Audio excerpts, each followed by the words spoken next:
Welcome back into my Armadillos franchise here on Madden 20.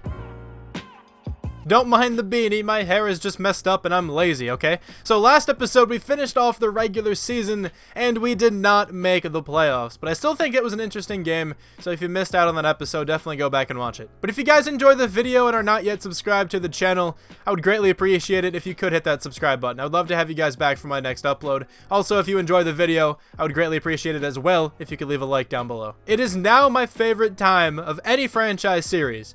We have the off-season episode. I love this episode. I'm recording this directly after the last episode. I usually just like to get these out right away just because I am so interested on building the team up. So I don't really think there's much to do now. Actually, we can re-sign some staff. I forgot I'm an owner and not a coach. Okay, so let's start re-signing. I like all the people we have here. Like Frank Reich is an interesting coach. I'm good with him, honestly. I kind of like what he brings to the table. I enjoy running a 4-3. West Coast spread is fine. I mean, I can even change that. Linebacker overall, we don't really need that as much anymore, honestly. But the world-class regression I want for the trainer, I'll just make you that offer. Whatever offer you want. I'll honestly offer all of these guys a contract. I'm good with them all to come back if they want to. I'm going to view the Pro Bowl roster, just to see if we have any players in it. I almost wanted to say Joe Mixon. We have him, but this is not that franchise. This is the Armadillos. So let's see if we have anybody in the Pro Bowl. We have N'Keal Carlay as the number 5 receiver. Dawson Knox, the number 2 tight end. Quentin Nelson, the number 1 left guard. We should have Darius Leonard, and we do. Darius Leonard's the starting left outside linebacker. No Blake Cashman at middle. That's fine, though. Any cornerbacks? No, but Nasir Adderley is the free safety. We have the punter in Rigoberto Sanchez. We also have the kick returner in TJ Logan. Love to see that. Now let's go into the Super Bowl week. The Super Bowl is here between the Ravens and the Packers. Okay, that is very interesting. But let's check out these stats. Before I do anything else, I want to see how close we were to making the playoffs and see how each player performed. So how close were we actually to making the playoffs? This is going to be really interesting to me. So we were actually the worst seeded 9-7 team. So we really were not that close at all, considering only one 9-17 made the playoffs. So yeah, we were not very close. It's unfortunate, but that's what happens sometimes. Let's check out these stats though. Jacob McCamus had 4,245 yards. I'm actually really surprised I finished with more touchdowns than I did interceptions. I didn't think I was going to. We don't have a rusher over 1,000 yards, but TJ Logan actually played really well this year. 759 yards, 10 touchdowns, 5.3 yards per carry. That's in 13 games played. Not too bad. Kanan Riley, 617 yards, 4.5 yards per carry. Still pretty good. Dontrell Hilliard also did pretty well. Jacob McCamus, 7.5 yards per carry. So our running backs were actually pretty solid this year. If you combine all these numbers, you get one really good running back. Dawson Knox had 1,161 yards with 8 touchdowns. He had a crazy season for us, but N'Keal Carlay gets over 1,000 yards, almost 1,100 with 11 touchdowns for him. Paris Campbell gets 3 touchdowns. Braxton Berrios and Manuel Hall each get 2. TJ Logan did not get 1, but Kobe Laws gets 3. I love to see that. Our offensive line led up a ton of sacks. Blake Childress, Zach Fuller, Joe Haig were not very good, but honestly, D'Angelo Gatewood was phenomenal. Only letting up 5 sacks. That's awesome. Quentin Nelson was also very good, letting up 9. Of course, if you check out these numbers, it's just absurd on this side. Darius Leonard, 165 tackles, 23 tackles for loss, 4.5 quarterback sacks, 10 interceptions. I mean, that has to be Defensive Player of the Year. We have 15 tackles for loss for Bobby Okereke, 13 for Ben Banagoo, 12 for Nasir Adderley as well. That's a crazy number for a free safety. We have 10 sacks for Tyquan Lewis, 9.5 for Urbachevsky, really solid rookie year for him. 8.5 for Steve Murphy, again, a really solid rookie year.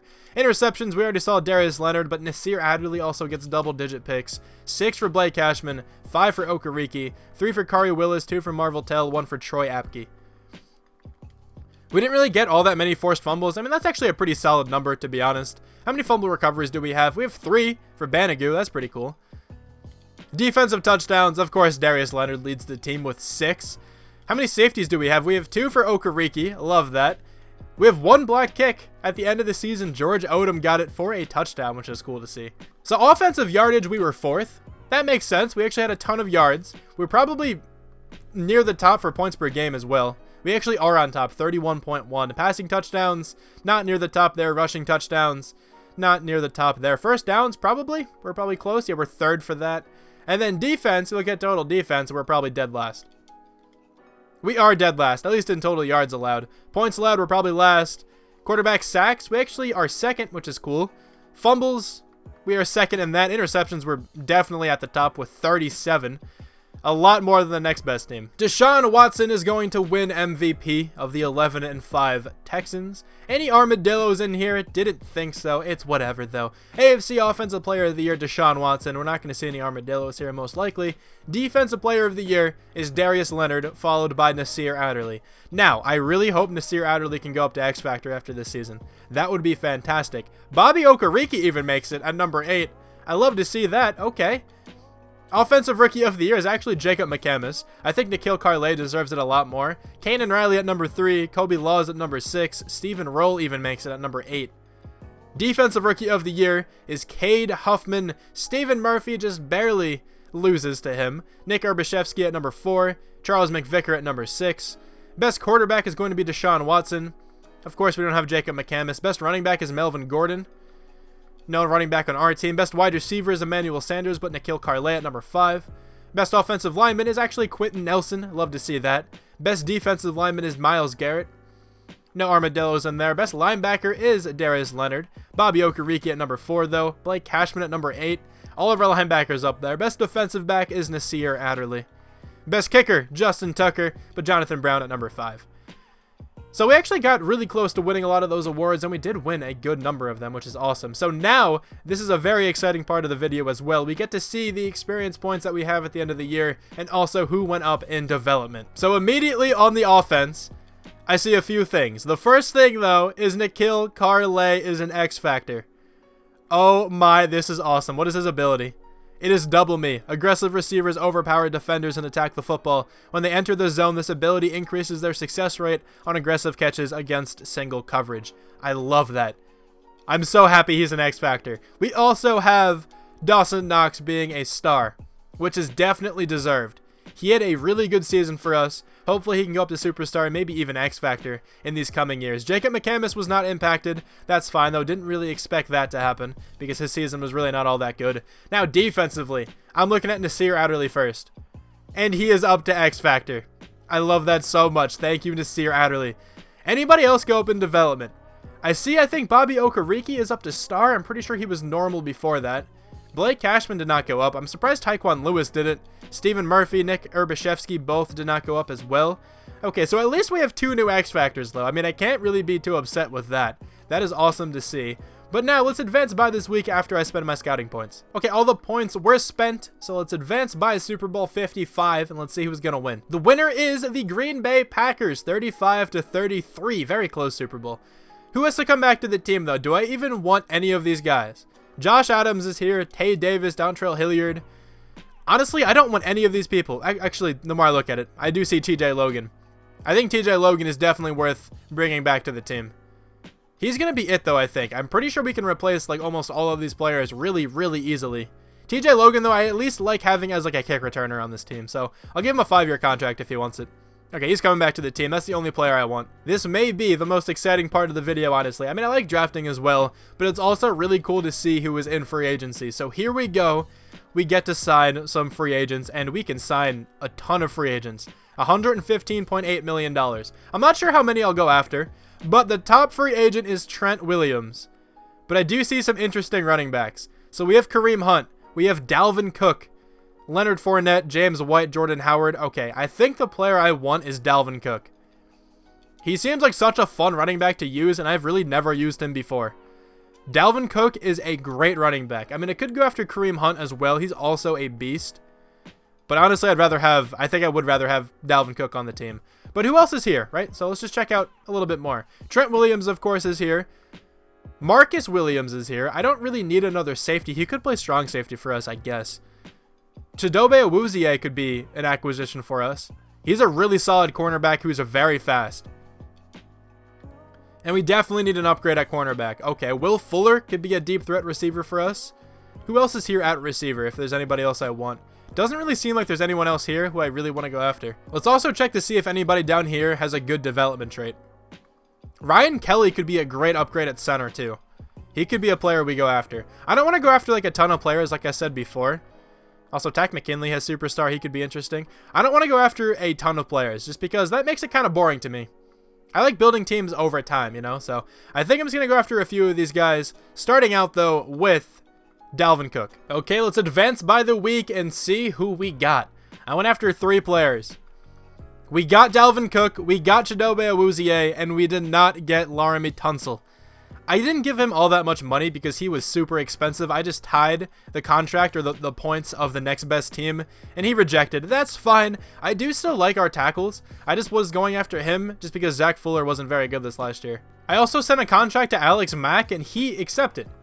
So he's actually a really big upgrade at center for us, and we now have a nice veteran offensive lineman. I mean, Quentin Nelson, I guess, could probably be considered a veteran at this point. He's 25, maybe not, I don't know. But Alex Mack is in his 30s. He's 35. He probably has like one more good year left, and I'm happy that he's going to spend it on our team. The free agency periods are over, so it's time to enter the NFL draft, the 2021 NFL draft. We have the first overall pick.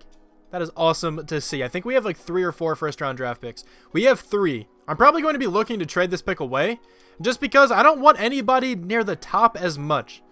There's a lot of really nice-looking talent in this class, but the first player I want, I'll just show you who it is now, is this defensive end. Douglas Rivers is probably the first player I want.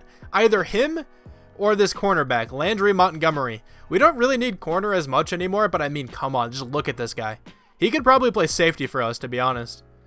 He has really good zone coverage, so I wouldn't be opposed to that. But let me try to trade this pick away. Let's see what's being offered. The only thing being offered is the Buccaneers first, their 3rd and 4th next year.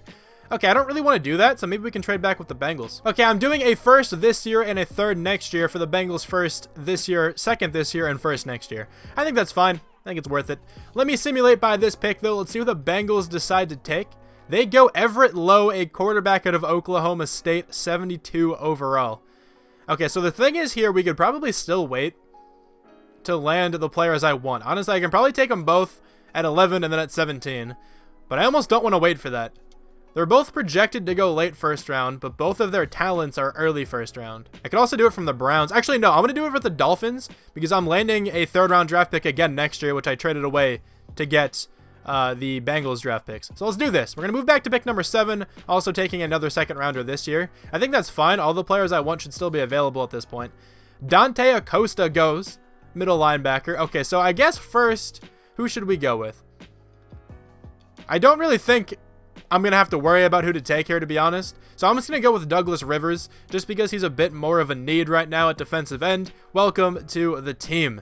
76 overall hidden development trait. Ranked number 8, took him at number 7. 83 finesse moves, 81 speed, 83 acceleration, good strength, good play rec, good tackling. He's a very good player. I'm excited to use him. Anton Oliver was a player I was looking at a little bit. He's a 79. He's probably the best player in the class. Maybe then I should have taken him, but it's fine. It's not that big of a deal. We're going to go cornerback here now, I think. The issue now is, like, I have a few good corners. So we have Awuzie, we have McVicker, and we still have Rocky Sin on the team. But Landry Montgomery looks way too good not to take. He may not even stay at corner. I could potentially move him up to free safety and probably move Nasir Adderley the strong. I don't know exactly what I want to do yet, but Landry Montgomery, I have to take him. He's a 78 overall hidden. He's ranked number 2 in the class. 95 speed, 78 zone coverage, 95 acceleration, 87 agility, 77 press. This is a stud of a player. I'm excited to have him on the team. He's going to develop so well. Our next pick is number 17 here in the 1st round.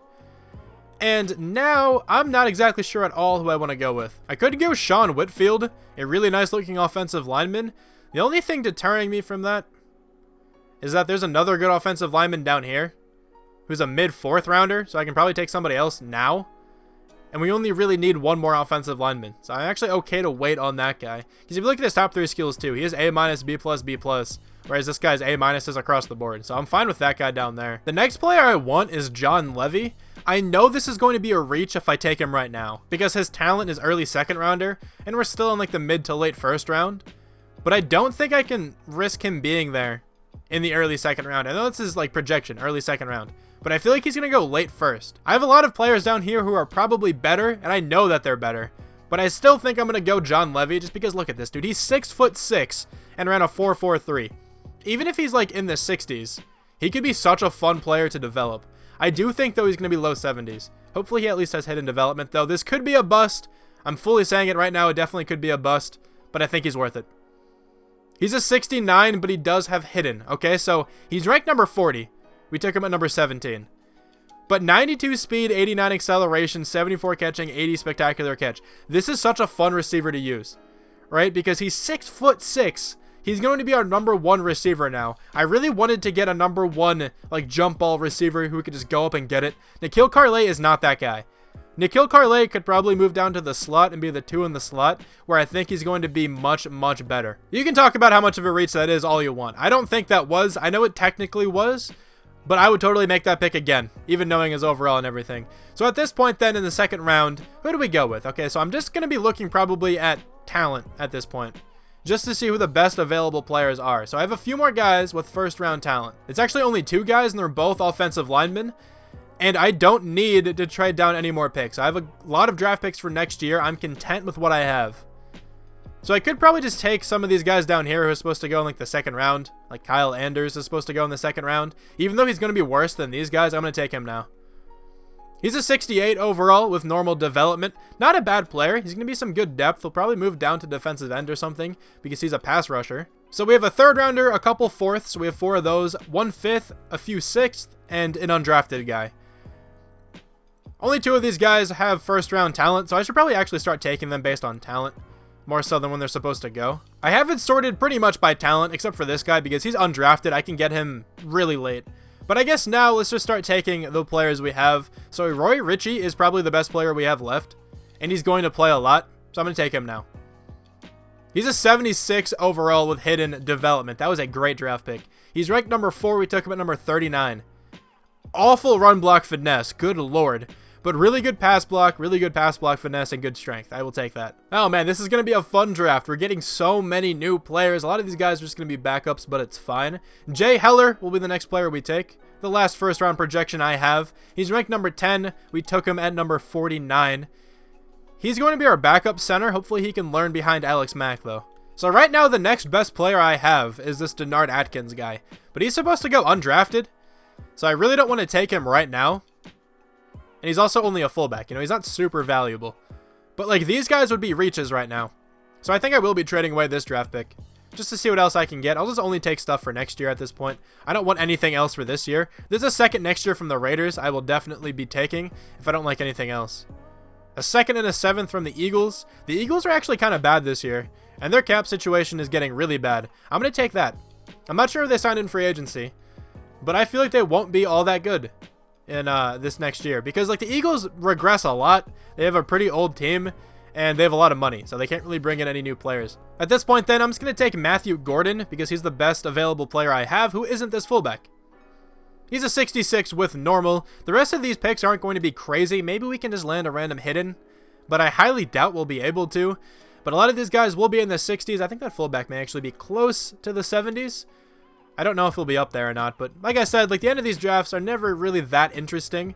At this point, though, who should I go with? I want to go with this middle linebacker because I really want this guy just because he ran the fastest 40. So even if he is in the 60s, he could be a fun player. He's a 66 with normal, but he has 84 speed. Not as fast as I would have liked, but still not too bad. He's definitely a good linebacker. And then here with this next pick, I think I'll finally take this fullback. Probably get the best player left right now. In the entire draft, I'm sure this guy's the best player left. Denard Atkins, welcome to the team. 69 overall, normal development. Love to see it. Very slow, but good blocking, good trucking, good strength. Okay, maybe we can try to utilize our fullbacks in the run blocking department a little bit more this year. So there's nobody left on my draft board, which is fine. I don't really mind all that much. We could just try to target like the fastest guy at this point, or there's another 6'6" receiver. Those are always nice to have. I'm really not sure who else to take right now. I'm just going to go with this random left tackle who has a pretty decent combine. He's a 56 overall. He's not very good, but probably couldn't have done much better because I don't have anyone else scouted right now. That was just a complete shot in the dark, which is fine. I don't really mind that. We'll probably do that again here. But who should we take with the shot in the dark? I could go kicker. We could have a practice squad kicker on our team. I don't think I'm going to do that, though. You know, I'm going with this other 6'6" receiver. Why not, right? 53 overall. 88 speed, though. You know, maybe. No, he's not going to ever do anything. He's probably not even going to remain on the team. Okay, so now we can introduce that draft class formally. Our first pick was Michael Tester, A right end out of Louisville, 6'2", 240 pounds. Dude looks like a beast. Hopefully he plays like one. He masters in finesse moves. He has 83 finesse moves, 81 speed, 83 acceleration. Hopefully throughout this season we can just make him even more nimble and make him rush the passer even quicker. Our next pick went towards the secondary, Nate Barron. Good size for a cornerback, 6'1", 205 pounds, 22 years old, out of North Carolina. He specializes in zone. He may be shifting up to safety at some point throughout the year, but as of now, he's going to stay at cornerback. He has 95 speed, 95 acceleration. Look for him to absolutely be flying around the field. Some people may have perceived this draft pick as a reach, but I definitely do not think so. Stone Harper is the wide receiver, 6'6", 231 pounds. This dude is absolutely massive. He's 21 years old, has so much room to develop out of South Dakota.